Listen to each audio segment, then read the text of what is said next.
Hello, everyone, and welcome to this year's State of the Nation's Housing Report. I'm Chris Herbert. I'm the Managing Director of the Joint Center for Housing Studies, and it's my great pleasure to welcome you here today. This is a report that typically comes out in June of the year, but like everyone else, the pandemic has turned our lives a bit upside down. Last spring, when we were looking to put the report out, we realized that we were going to need some time, both to adjust to working from home and to give some time for the greater clarity to what the state of the nation's housing was. We put it off till November, and I wish to say that we had more clarity than we would like to have, but there's still a lot of uncertainty in the market. But this year, more than ever, the Joint Center's mission of raising awareness of housing issues and informing the worlds of policy, industry, and advocacy are so important, as we've all been reminded of the great importance of home and of having a stable, safe, secure, and affordable house. And so this year's report, we hope, will nudge us all to take the steps needed to live up to our dream of having a decent, affordable home for every American. This year's event will, like many that we have had, will feature a presentation report followed by a panel discussion of people with up close and personal insights into the state of the housing market. But to kick it off, we will have Dan McHugh, who is a senior research associate here at the Joint Center, who has been leading the development and oversight of this report since for the last 10 years or more. And so with this, I'm going to turn it over to Dan McHugh to present key findings from this year's report. Thanks, Dan. Take it away.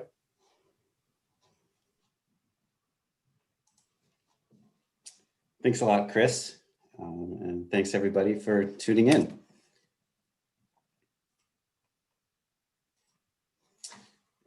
Heading into 2020, renter cost burdens were already high, and they're moving up the income scale.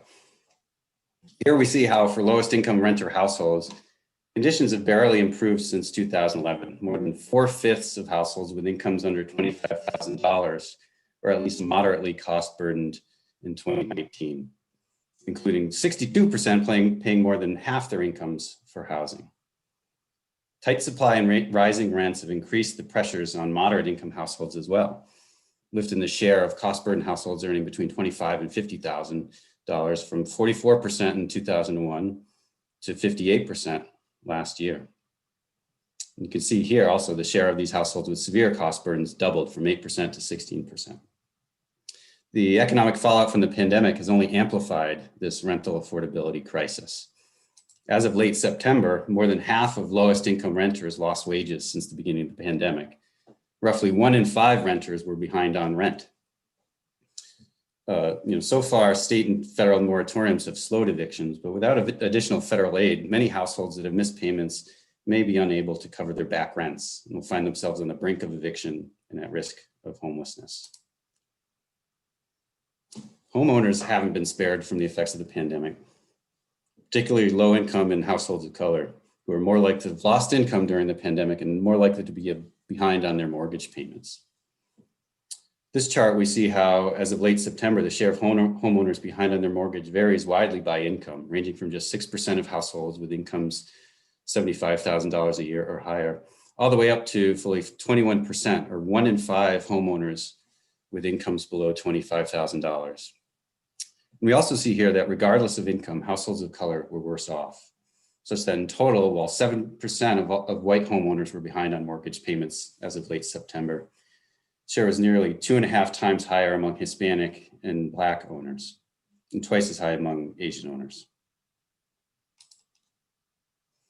Meanwhile, though, well-positioned households, largely those whose incomes were higher and not impacted by the pandemic, jumped at the chance to take advantage of record low mortgage rates induced by the economic downturn this summer. And in turn, they've given a boost to the for sale housing market. Here we see how both existing and new home sales rebounded quickly after the initial months of the pandemic. By the fall, existing home sales, which were down 25% year over year in May, were back within 0.2% of last year's sales, while new home sales were up 17% year to date by the end of September, more than accounting for early year declines. The strength of this rebound in for sale markets has made housing a bright spot in the pandemic economy, but also highlighted the wide economic inequality between those whose finances have been severely impacted by the pandemic and those unaffected and able to capitalize on the current situation. This year's report also discusses how economic inequality applies to the persistent racial disparities in housing markets. Widespread calls for racial justice have pointed out the high degree of residential segregation and economic inequality that still exists in the US. At a time when new research continues to point to the importance of neighborhood location to health and economic outcomes, people of color remain heavily concentrated in high poverty neighborhoods and underrepresented in higher income areas. Here we see how nearly 2/3 of poor Black, Hispanic, and Native American populations live in communities with poverty rates over 20%, about twice the share of white Americans in poverty. People of color also have far higher cost burden rates and account for a disproportionately large share of the homeless population. And additionally, in this year's report, we discuss how the Black-white homeownership gap moved to a point that's larger than it's been in decades, fully 31 percentage point difference. Households were also faced with the devastating effects of climate change in 2020, as the number, size, and the amount of damage from natural disasters keeps getting larger. So far in 2020, the United States has experienced 16 distinct billion-dollar natural disasters, making this year one of the 3 worst on record, with 3 months to go. The cost of damage is neared 50 billion as of September, surpassing the total for all of 2019. Climate change also added to the number of low-income households facing energy insecurity. This was especially true during the record summer heat, when the need for air conditioning was extreme and costly for households with it, and a health risk for those without air conditioning. In the wake of this growing list of challenges, including that of housing affordability, the federal government has not made housing assistance a priority. And we document this in the report. From 2000 to 2010, the share of federal expenditures on housing assistance fell from 9% of non-defense discretionary spending to just 7%, even as the number of cost-burdened renters rose by 6 million. Since 2010, the shares have remained relatively stable, while the number of cost-burdened renters has held over 20 million. Also, currently, only 1 in 4 renters that qualify for housing assistance get it. The remaining 75% must compete in a landscape where there's only 57 units affordable and available for every 100 renters, according to the National Low-Income Housing Coalition. Events over the past year have highlighted the need to address this crisis condition for affordability, and also our ongoing lack of progress in addressing a growing list of housing challenges. Pandemics also put a spotlight on how precariously housed so many Americans are, and how quickly conditions can get worse when millions of households are struggling paycheck to paycheck to afford housing. Lastly, events of the past year have underscored how in the 70 years since the National Housing Act of 1949 established the goal of a decent home in a suitable living environment for all, we are not close to achieving this goal. With the magnitude of the problem so clearly in the spotlight, the report concludes that we as a country may finally be in a position to re-envision a national housing policy to address the many challenges we face and recommit to the goal of a decent home in a suitable living environment for all. With that, I'm going to turn it over to Nicole Friedman from the Wall Street Journal to introduce our panel. Thank you so much, Dan, for that great presentation. I'm Nicole. I write about housing for the Wall Street Journal, and I'm so excited to be here discussing this fascinating report with you. Before we get started, I want to briefly introduce our panelists, and you can check the center's website for their full bios. Chris Herbert, of course, is the managing director of the Joint Center for Housing Studies, which has been producing this report for more than 30 years. Mayor Keisha Lance Bottoms has been the mayor of Atlanta since 2017, and she also chairs the Community Development and Housing Committee of the U.S. Conference of Mayors. Toby Bizzuto is president and CEO of the Bizzuto Group, a primarily multifamily development company on the Eastern Seaboard. And Marietta Rodriguez is the president and CEO of NeighborWorks America, a nonprofit that creates opportunities for people to live in affordable homes and also provides community organizations with financial counseling, training, and tools for resident engagement. And thanks to everyone who's joining us and watching online. If you want to weigh in, you can use the hashtag on Twitter, Harvard Housing Report. And thanks to a few of you that sent questions in advance, we'll try to get to some of those later in the hour. So Chris, I want to get started with you. One of the main takeaways for me from this report is that the economic effects of the COVID-19 pandemic have fallen disproportionately on renters and especially on renters of color. So how are renters doing heading into the pandemic? And 8 months in, how are they doing now? Yeah, thank you, Nicole, and thank you for being with us today. As Dan said in his opening remarks, the situation for renters has been bad for a long time. We've been referring to a crisis of rental affordability for much of the last decade.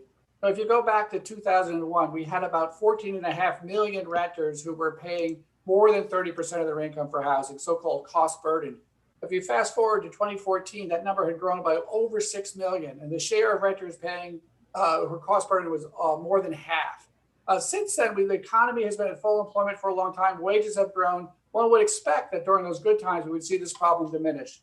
And in fact, the share of renters who are cost burden has gone down to about 46.5%.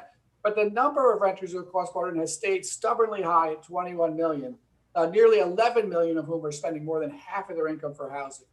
So this is the situation as we go into the pandemic. You have 10.5 million renters devoting such a large share of their income to housing. They're constantly facing the battle of paying rent and making the rest of their lives come ends meet. And so when the pandemic comes down, then what we find is that the renters are more likely to have lost wages. They have less of a cushion to fall back on.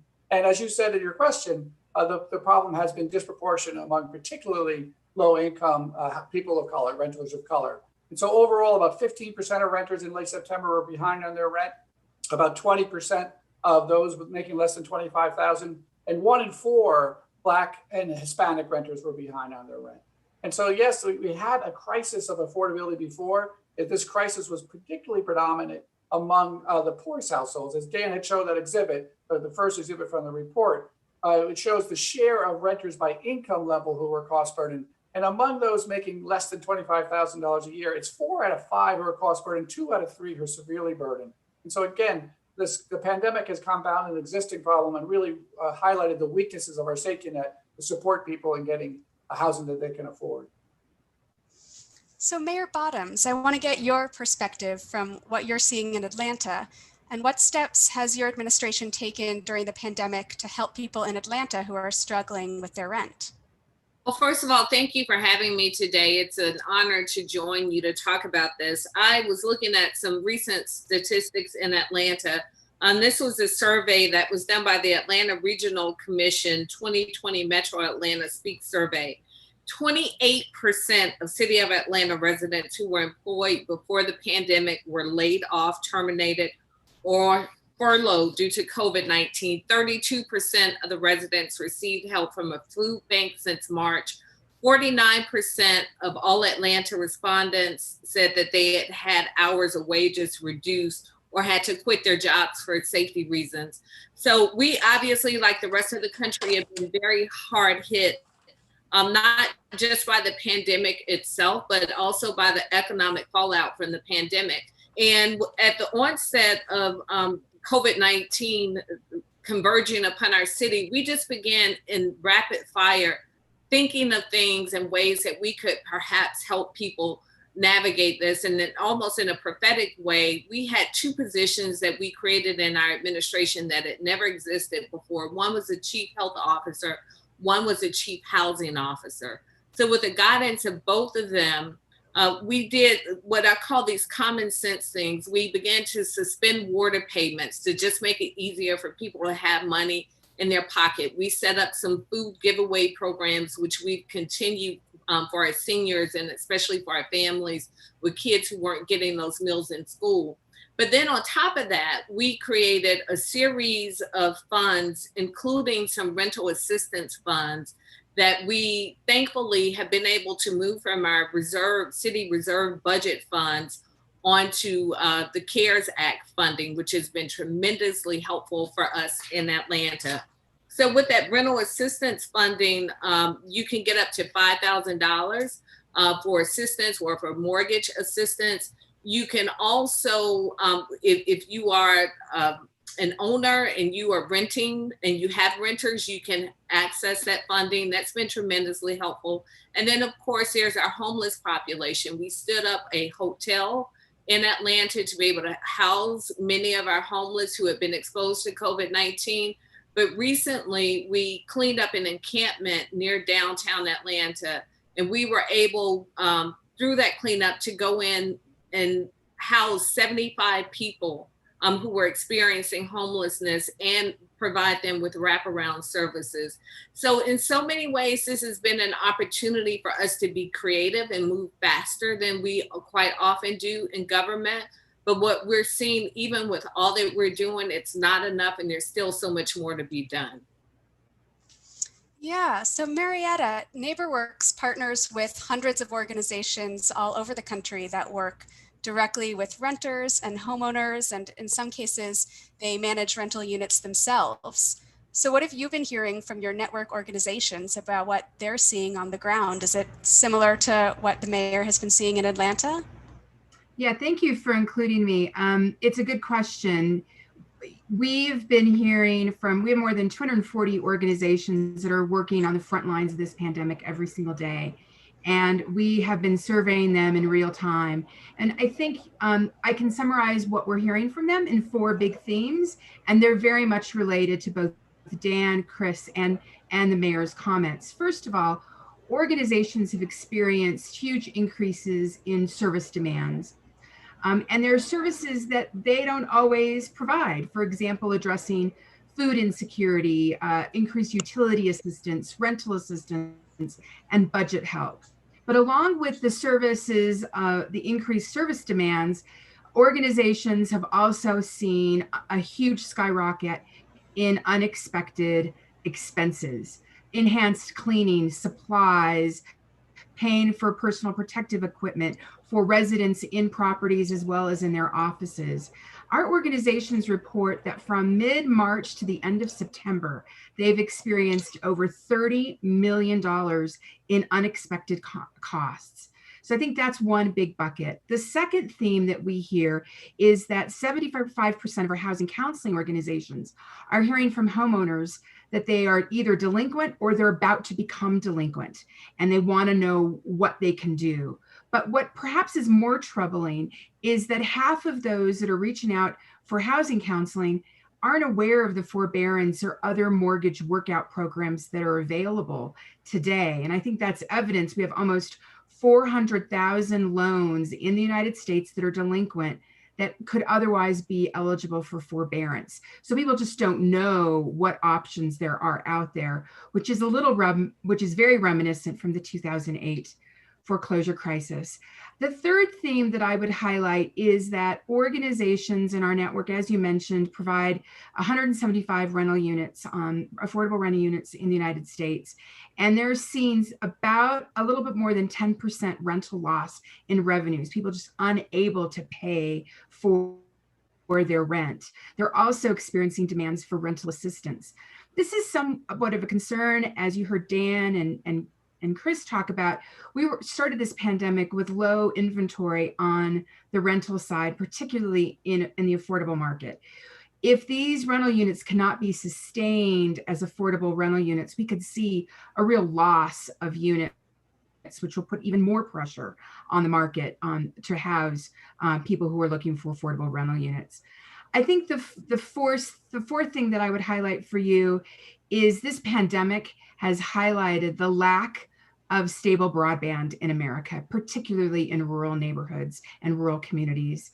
As it stands right now, your access to stable internet allows you to access employment, education, and with telehealth, really critical medical services.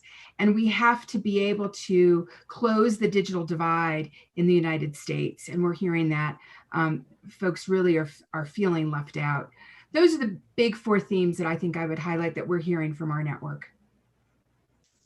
I want to dig in more to the rental market. So Toby, what are you seeing as far as how COVID has affected the demand for rental housing? Sure. And I know you work both in urban and suburban markets. Are you seeing any distinction between the two?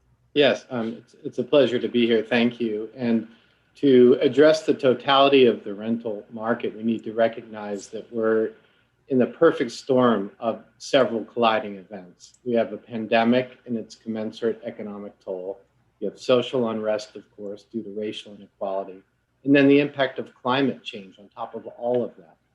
And these challenges have been like a tide that has receded and laid bare very real and humanistic problems in the national housing market, particularly the shortage of affordable housing and disparate access to home ownership. However, there are many types of rental housing, and my company operates in what is called the Class A space. And as you would imagine, that sector is largely in urban centers, like in Atlanta, wonderful city of Atlanta, and close-in suburbs, and generally feature rents that are in, let's call it the top 25% of the spectrum. And across the 80,000 units my company manages, we've seen a slow decline in urban occupancy, which of course puts some downward pressure on rents. And there are some cities, of course, like New York and Boston, where that's more pronounced. On the other hand, suburban occupancy has been largely unchanged this year, and rents have been very stable. And you ask yourself why, right? And it's because for the most part, Class A renters are college educated, and they have jobs that are allowing them to work from home. They're essentially being paid to stay at home. And as such, they've not suffered as much from the economic fallout of the pandemic, while others have. So to me, it is very evident that the rental market in general is quickly becoming a case of the haves and the have-nots. And that is clearly what needs to be addressed on the national level. Yeah, and it really brings up how different today is compared to the last housing crisis, which was, of course, much more of a foreclosure crisis. And today, it's a much more renter-focused crisis, potentially an eviction crisis. But I'm curious, Marietta, for your thoughts on what are some of the lessons learned from the last housing crisis that we can apply today or should be applying? Thanks. You know what they sometimes say, Nicole, we shouldn't let any crisis be wasted without learning some lessons. And I do think there are some that we can apply that we should pull forward to today. The first one, I would say, in the 2008 housing crisis, we saw a real leadership and alignment across all sectors. And I think that's really critical, meaning that in 2008, there were representatives from the financial services industry, federal, state governments, and national and local nonprofits around the same table working on coordinated solutions, which resulted in coordinated response and accountability through mutual reporting and monitoring. We haven't really seen that yet. I think the second lesson learned is that federal resources in the 2008 foreclosure crisis were quickly deployed throughout various channels. For example, NeighborWorks received critical funds that were granted out to housing counseling agencies that were helping to counsel borrowers in imminent default or in delinquency and foreclosure.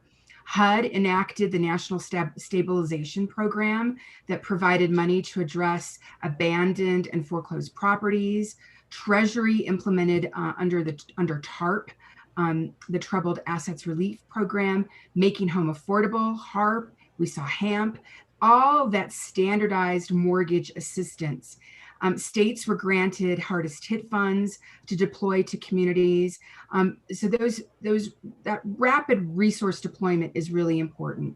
I think the third lesson is real serious attention and intention and attention was given to build public awareness about the programs that I mentioned, but also to help people be aware of possible mortgage rescue scams, which were proliferating across the United States. We partnered with the Ad Council on a campaign. I know Treasury did for Making Home Affordable, just to build awareness of everything that was going on. And we're hearing from communities that even today, they're seeing scams related to the pandemic, scams related to testing, as well as economic stimulus and enhanced unemployment benefits, and really banding together a multi-channel campaign to build public awareness, I think is really critical. Those are some of the themes that come up for me that I think are particularly relevant today.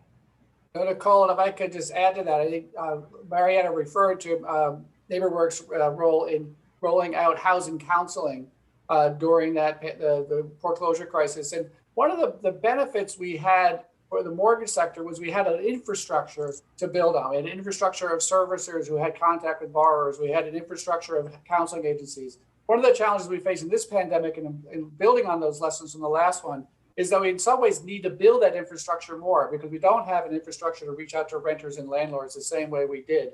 And we don't have an infrastructure as large in terms of counseling for renters. Renters need counseling to know what moratorium are available, what supports are available, how do they navigate this system. And so we're trying to build the plane a bit as we fly it. But I think we have the lessons, and what we also need to do is build the infrastructure. And I hope that one of the lessons from this crisis is that we can't wait for a crisis to build infrastructure. We need to build that infrastructure to have it in place when the next crisis happens as well. Yeah, I would agree. We need to sustain those structures. That's absolutely right. Yeah, I think that's a really important point about how fragmented the rental market is compared to the ownership market. So to switch tacks a bit to the homeownership market, I think one of the big surprises this year has been that even during a pandemic, during a recession, home sales are booming. And today, the latest figures came out for October, and October home sales are at the highest level since February 2006. So Chris, can you walk us through what's going on here and why the home buyer market is so strong? Sure. We have to start with the fact, where were we when the pandemic hit? And as we came into 2020, we were seeing a home buyer market that had been on the upswing for a number of years and was actually continuing to improve. So if we go back to 2016, we're at a point where the home ownership rate had been falling for nearly a decade. And it was at its lowest point. Many people were projecting that the home ownership rate was going to continue to fall. And in fact, at that point, it ended up being a turning point. And since then, home ownership has gone up by several percentage points. And we've seen a much stronger homeowner market in some respects than the rental market. And why was that? Well, it's partly because the millennial generation was turning from their 20s into their 30s. And while they had delayed many milestones in life, they were finally moving to the milestone of marrying, having kids, and buying a home. And so we were seeing that surge in home ownership being led by young households in particular. And you put that against the backdrop of what had been a very strong economy and incomes rising pretty sharply, we had a strong home buyer market. So the pandemic hits. I was among many who thought this was going to be something that would take the complete wind out of the sails of the market. People were going to lose their jobs. It was not a time to buy a home. And sure enough, that's what we saw for about 2 months. But once the dust settled on the economic impact, as other folks here have referenced, people at the upper end of the income distribution were actually doing okay. And in fact, they're spending much less money on things like going out and travel. A, and B, they found how important it was to have a home, have a place where they could work from home, study from home, gather. And so suddenly very strong interest in home buying. Interest rates were at historic lows, and we found a very strong market. Immediately quickly this summer, we saw sales for both new and existing homes rebound. And surprisingly, house prices, which we document in the report, had paused briefly, but then they started to go up as well. And so we have a very, very strong home buyer market. And I think the things that are fueling it are young millennials who are still doing well. Toby mentioned he has many of his young millennials who are highly educated, have kept their jobs. Interest rates are low. And with a very tight supply, I think we're going to find that home buyer market stays strong for the time being, for sure. And Nicola, I hope you don't mind my jumping in out of order here. I had a question about that. Just before we came on, I had the bright idea to check the value of my home. And my community is still underwater from the 2008 crisis. So for the first time, I'm within $15,000, $20,000 of what we purchased our home for back in 2005. I'm just curious, across the country, is that common in Black and Brown communities across the country? Because we're not seeing it all over Atlanta, especially in our areas that are gentrifying, but our predominantly African-American communities, this is still a problem. Mayor, that's a great point, because I tend to talk about it as if we have a single national market, and we don't. We don't even have a single market in Atlanta. And certainly how this is playing out varies a lot where you are, what neighborhood you're in, what part of the metropolitan area you're in. So to the extent that this surge in home buying is being led by young millennials with jobs, as we said at the outset, the impact of the pandemic has been felt much more keenly among communities of color. And so to the extent that we live in a segregated society and demand is segregated as well, one might expect that, in fact, the house prices aren't going up necessarily as much in those communities. And so it points to a bigger issue, which is why are we so segregated as a society? What can we do to overcome that? How can we make sure that all of our communities, when there is a rising tide, experience that? And so it's a very, very good point to remind us of, Mayor. Yeah, Mayor Bottoms, I want to ask a bit more about housing in Atlanta, because I know affordable housing was a big part of your campaign platform when you ran for mayor. So what is affordability like right now for home buyers and for renters in Atlanta? And has the pandemic affected your plans to address the problems? So, and thank you for letting me interrupt the flow to ask that Anytime. question. But it's interesting.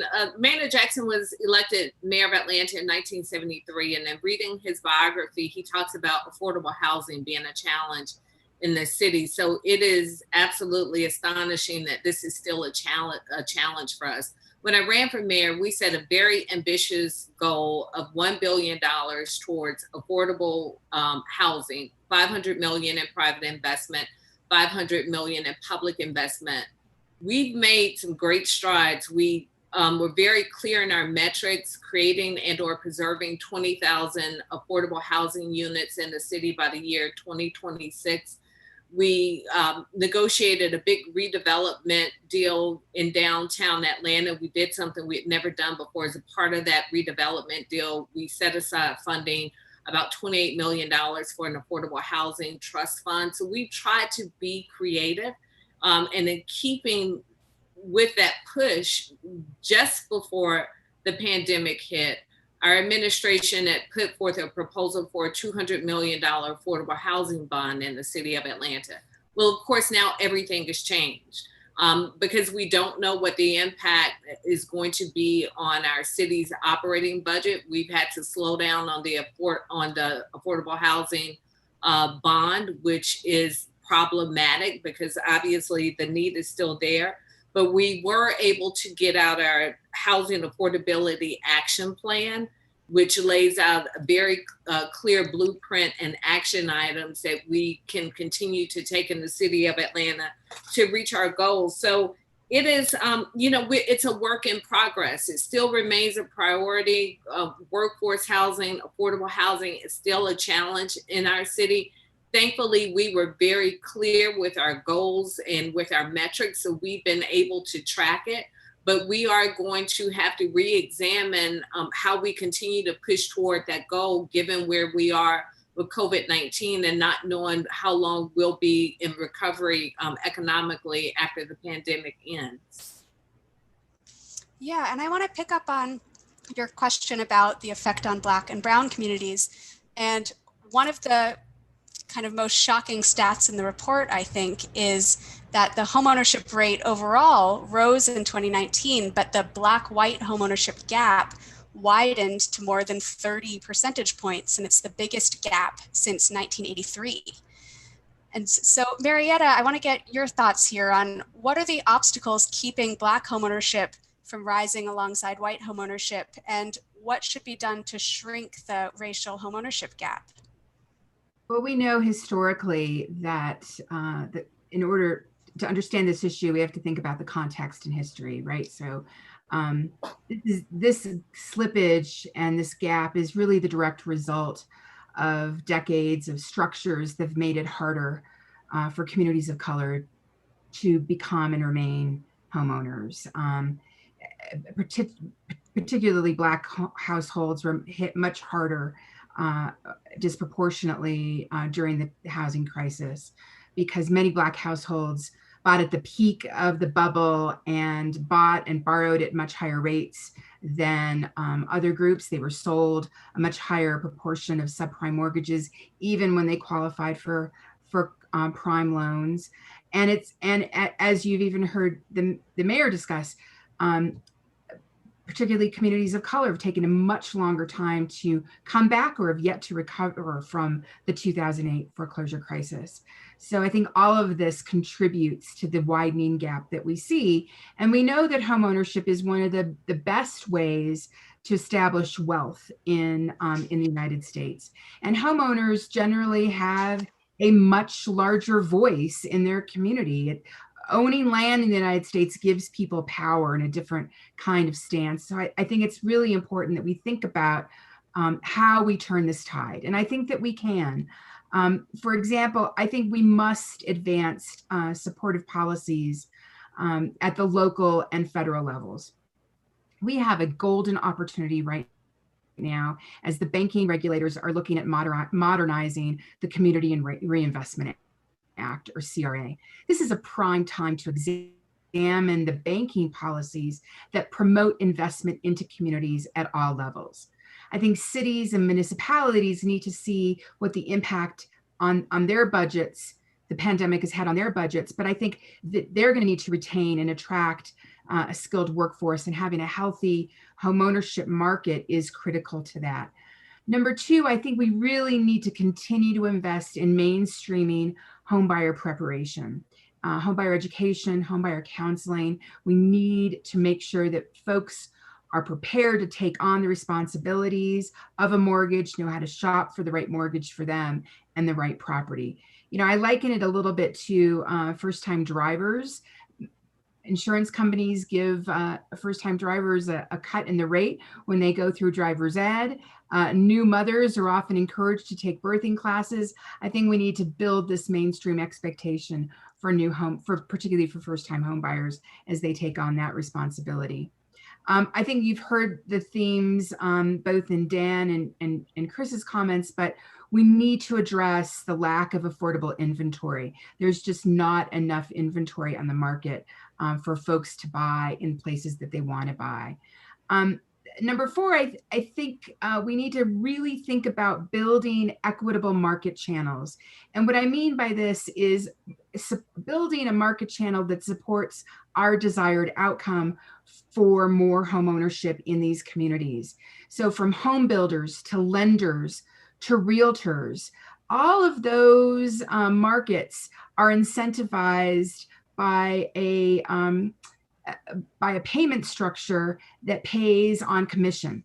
And maybe if you're working in the affordable market, it requires a different payment structure because you're always chasing the bigger deal, and the affordable end of the market may not get the same level of service or attention. So I think thinking about market channels and new structures is something we should think about. And then I think we have to double down on strategies that we know work, such as down payment assistance, mortgage programs designed for first-time home buyers, such as those offered by state housing finance agencies, and different workforce housing initiatives. There are things out there that we know have worked in the past to expand the opportunities and the pathways into homeownership, and I think it's time to double down on those. I'd actually encourage the mayor to jump in on this one as well. I'd be curious to hear her answer to the question of what can and should be done to increase homeownership opportunities. I think everything that has been shared is extremely important. And what we are doing is also looking at ways. We have an interesting challenge in Atlanta. The vast majority of our workforce can't afford to live in the city of Atlanta.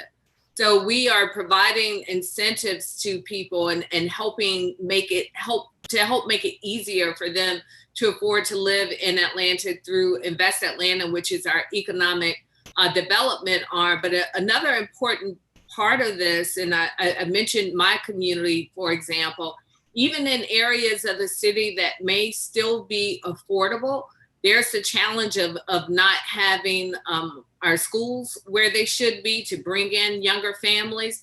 Also, we've done it all. We put people on buses and we ride them around communities. We offer incentives to people to move into certain communities. We give money to help fix up houses. I mean, you name it, we've done it, but it is a challenge when you're not offering and improving the communities comprehensively. So if you put the shiny paint on some dilapidated houses, yet the schools are failing, you're gonna lose those young families to the suburbs. If you don't have transit connectivity, you're not gonna get younger people into the city, into certain neighborhoods. So it's something that we are working on comprehensively. But I don't mind telling you, at times it seems as if it's almost overwhelming. and that there ain't enough time during the day to be able to address all of the challenges that are making home ownership difficult in our city. Nicole, if I could just comment on that, I think the mayor's point there is really critical for communities. That it's really we've come to the point where we really need to look at cross-sectoral comprehensive work. You can't the education sector can't go about things without hitting housing and small business and health sectors. And so we have to step back and really build some cross-sectoral alignment and work teams, both locally, but also on the national level. Yeah, I think that's a really important point.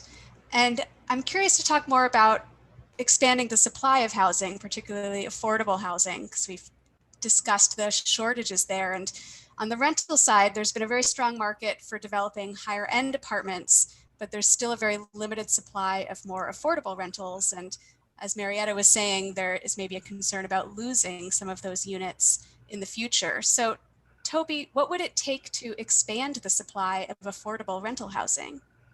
Yeah, I think Mayor Bottoms really touched on this, that the lack of housing affordability is a humanistic issue.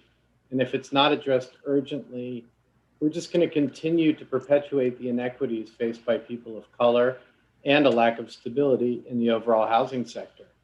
So I think we need to help those in need with a significant federal stimulus package that assists renters and homeowners immediately. And that will also help to maintain equilibrium in the market. Secondly, housing should be an integral and vibrant part of any infrastructure bill that is planned. In my eyes, shelter is as important as food and water. And this country desperately needs to invest in the creation of sanctuary for our citizens. So how do you do this? And obviously we need an all hands on deck approach to this problem, all the way from the federal to the state to the local governments, as Marietta touched upon. And we can put measures into place, such as putting money into the hands of those that need them now, such as housing voucher programs, expansion of that program. That's a faster and more efficient method to get people in affordable housing than the low-income housing credit, which, whereas that's good, will take developers like me years to build that housing, and it's needed now.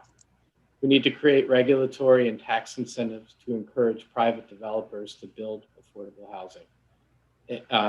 This might shock you, but when we go to build a building, almost a third of the cost of making that building is in local regulatory costs and impact fees.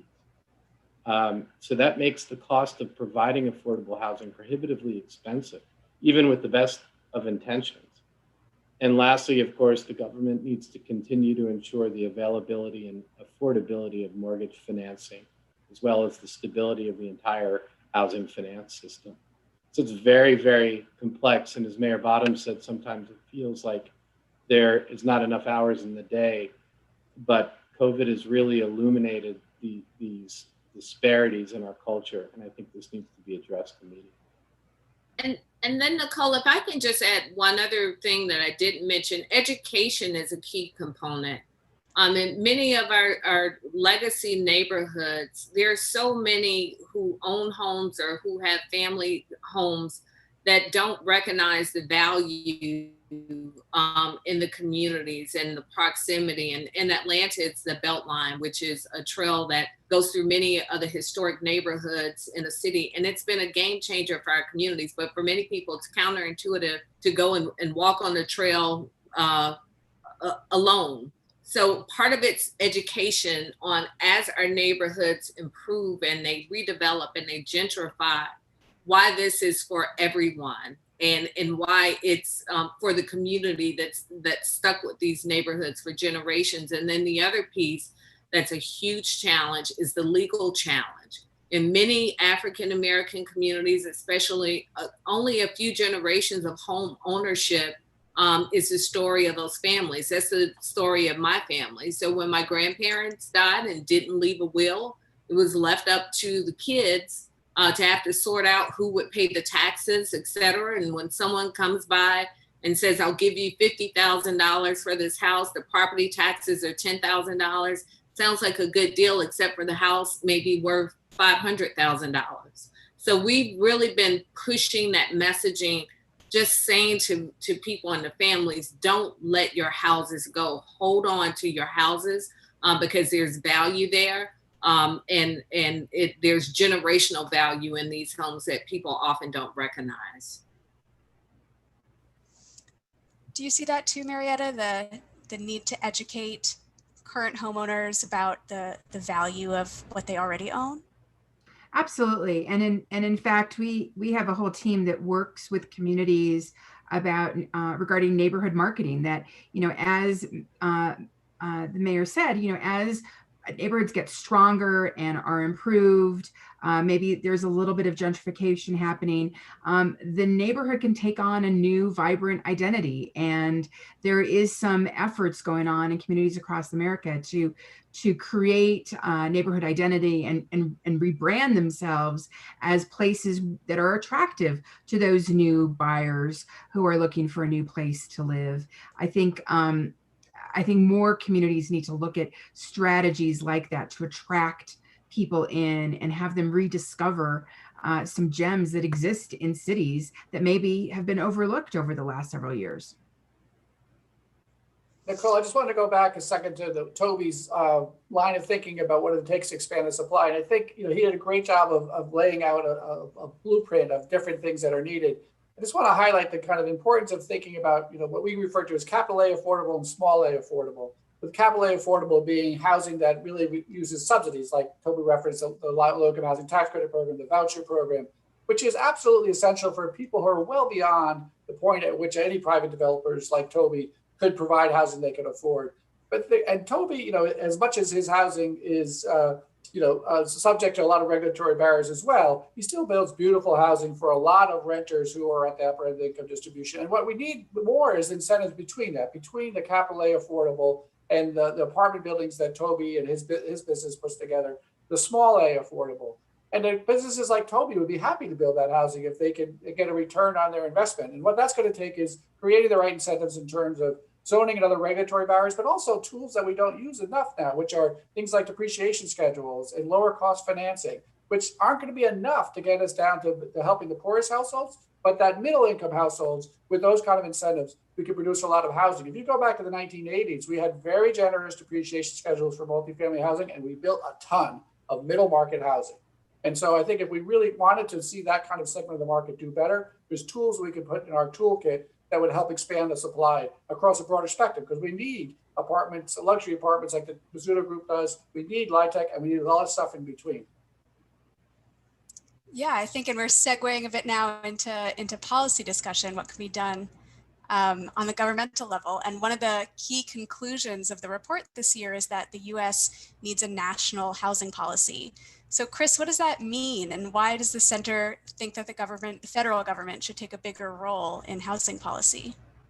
Nicole, we've been writing this report for 32 years. And sadly, we did the 30th anniversary report a couple of years ago. And we went back and looked and said, what was the story we told in 1988 when we did the first report? And what was the story we told that year? And it's strikingly similar. It was a story about renter affordability, and it was the challenge moving up the income ladder is about the lack of access to home ownership for folks, particularly people of color. And here we are 32 years later, still fighting that fight. As we wrote the report this year and looked at the challenges we face as a country in this most unusual year, challenges related to the economic dislocation from the pandemic, the highlighting of racial injustice and the ways in which that plays out in the housing market, issues around climate change. It all pointed to the fact that housing and home and having a stable, decent, affordable house is so fundamental to people's well-being. And as Dan referenced in his initial remarks, we look back to the 1949 Housing Act that created the goal of a decent home and a suitable living environment for all. And I think we can all agree that should be a bedrock of what it needs to be an American. And so I think when we look at the kind of things we've been talking about today, the voucher program, the LIHTC program, access to home ownership, we have all those pieces, but we haven't sat down and looked at it in a comprehensive way and say, what do we need to help across the whole income spectrum to make sure people have access to decent, safe, affordable housing, have access to home ownership, aren't at risk of becoming homeless. And I think the pandemic, I hope the silver lining of this pandemic is that calling attention to both the importance of home, calling attention to the weakness of the safety net we have, leads us to take a broader assessment that we need to do of our housing policy to make sure that the federal government, the state governments, the local governments are doing what they have the resources needed to do it to live up to our goal to have a decent home and a suitable living environment for all. Nicole, can I add one quick comment? Absolutely. I couldn't agree more with Chris. And my biggest takeaway from his report, excellent report, was that humanity has been exposed now, and all its goodness and all its badness and all its rawness, everything is out there. And this is a moment in time. And to Chris's point, we've had other moments in time that we've ignored for 30 or 40 years, but this is our time, and we can make a difference now. And it will take leaders like Mayor Bottoms, who focuses on housing as a priority and is willing to put it out there as a priority. So I commend the work that she's doing and that Chris is doing by illuminating the issue. But if not now, when? Right? This is the time we need to do this. So Mayor Bottoms, I want to get your thoughts on this recommendation of having a federal housing policy. As a mayor, do you want the federal government to take a bigger role in housing policy? Yeah, I would love for the federal government to take a bigger, more productive role in housing. It would be extremely helpful. And I joined at least 24 mayors over the summer in signing on to an op-ed in the Washington Post that talked about if we want to address many of the systemic racial issues that we are seeing in this country, that it has to begin with housing. It has to begin with allowing people to live in their communities with dignity, with all of the things that we talked about, access to transit so that they can get a decent job, access to quality schools. Nelson Mandela said education is the most powerful weapon that can be used to change the world. All of these things begin with allowing people to live with dignity and housing that they can afford. And that policy has to be shaped by the federal government, because we're seeing this crisis all over the country. You pick a city, it's the same story, different neighborhood. And it's, again, one of these things that federal leadership could go a very long way in helping us address many of the issues that we're seeing in our communities. Well, I think we have time for maybe one more question. It's been such a great discussion. And I want to talk more about the pandemic and some of the policies that are in place now to protect renters and homeowners. And so there's a moratorium right now on evictions that is keeping a lot of renters in their homes. And there's also forbearance policies that are allowing a lot of homeowners to temporarily stop making mortgage payments. Mayor Bottoms, let's start with you. What has the effect of these policies been? And eventually, when these policies do end, what's the best way to kind of end these protections for people? Well, again, it has to be a comprehensive policy. And I'll say even, I'll again, give what we've done in Atlanta. We're providing assistance for people in Atlanta. We've issued a moratorium in the city of Atlanta. But we are just one city in a larger metropolitan area. There are about 500,000 residents in the city of Atlanta. There are close to 7 million people in the metropolitan area. So what we're seeing that as people are applying for many of the programs that we have in place, that they don't live inside of the city limits. And so it's helpful, but it's still not enough. We need direct funding into our cities. We need the HEROES Act passed.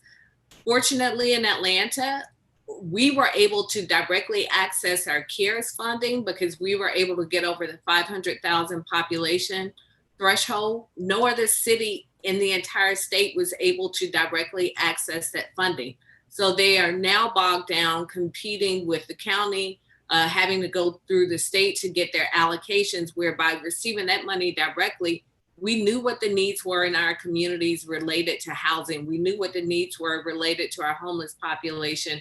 We were able to directly allocate those funds accordingly, but we are the exception. And it's unfortunate that we're living and experiencing this pandemic, yet we can't access the resources we need to help soften the blow to our communities.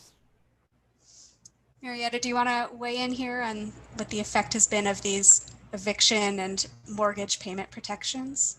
I think on the rental eviction side, I think it's provided a tremendous amount of relief to renters who lost their jobs or experienced a decrease in hours.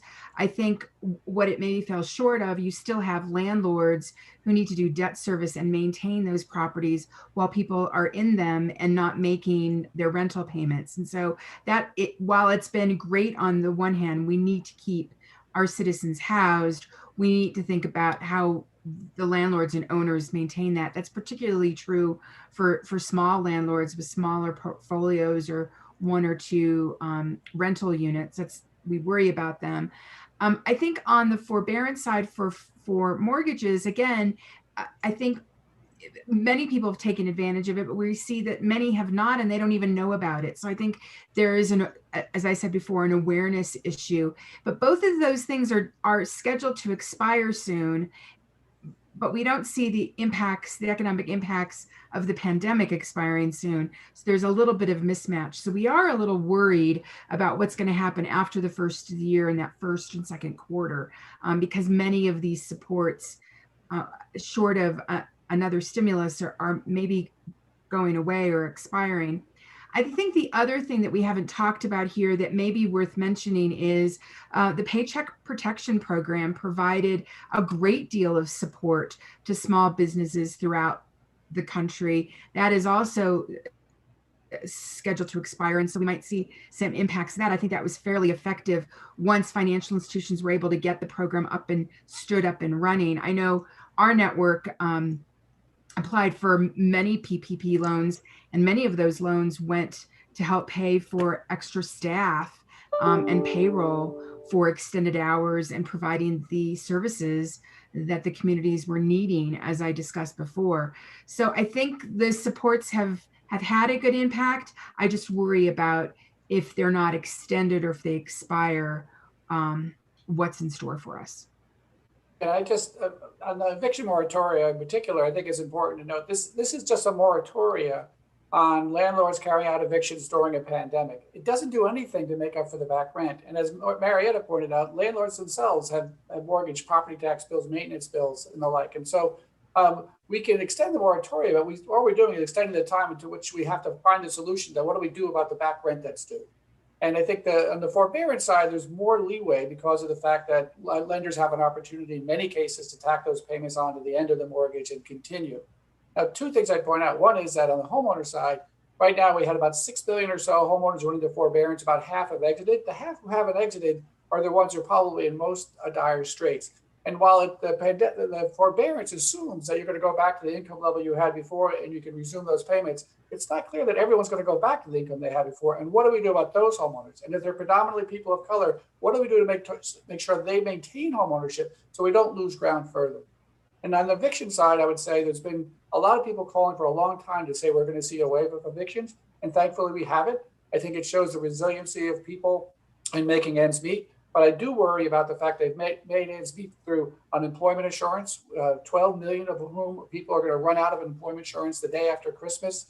The moratorium have helped buy time as well. But I think a lot of it has to do with the financial support that's been there that's about to go away.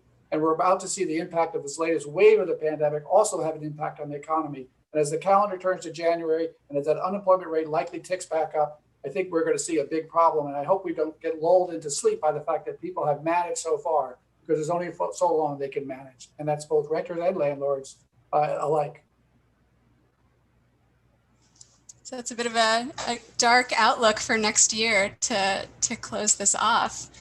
It's what is like the Christmas story, right? It's the future that could be. And so I think we still have opportunities to take steps to make sure that that doesn't happen. So I think that's just a call to say we need to take action, and there's still time. Great. Well, we could definitely keep talking about this report for hours. It's a fascinating discussion, but unfortunately we are running out of time.